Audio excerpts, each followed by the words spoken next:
วิตผมก็ปกติอะเที่ยวเล่นเฮฮาไม่ได้หรูหราอะไรเหมือนวัยรุ่นที่ผ่านมาเคยแว้นเคยตี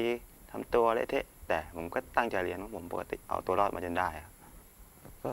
เรื่องผู้หญิงกระเทยก็ทั้งผู้หญิงทั้งกระเทยก็เที่ยวเห็นเฮฮาใช้ชีวิตภาษาผู้ชายอย่างก็เอาเชื่อผมก็เอาปกติแหละแบบวัยรุ่นพอคนมันเงียบทำไงฮะ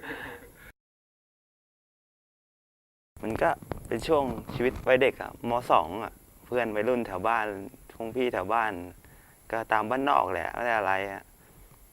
ก็มีกระเทยมาเงี้ยเด็กม.2ก็ไม่ค่อยรู้เรื่องอะไรอะกำลังเห่ออะไรเงี้ยเห็นพวกทำบ้างเราก็ทำตาม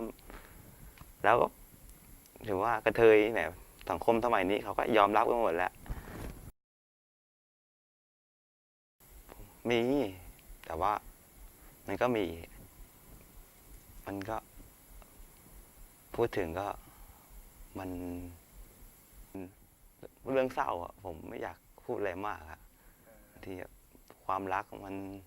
ก็ทำให้เรามีความสุขแล้วก็ทำให้เรามีความทุกข์พูดถึงมันก็ห้ามอะไรกันไม่ได้วัยรุ่นสมัยนี้แต่ว่าสังคมความเป็นอยู่มันพาไปอยู่แล้วแต่ว่าเราทำอะไรก็นึกถึงตัวเราเองนึกถึงพ่อถึงแม่เราบ้างมันไม่ถ้าเรื่องไหนมันดีก็ควรทำก็ทำถ้าไหนไม่ดีมันไม่ควรทำก็อย่าเลยดีกว่าผิดคือผิดถูกคือถูก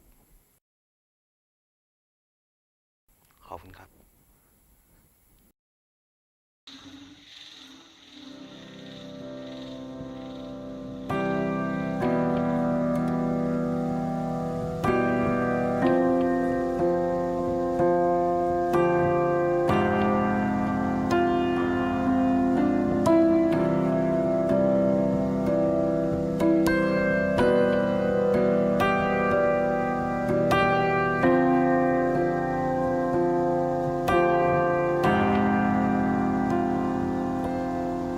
เช้าที่ไม่มีฝนพรำมา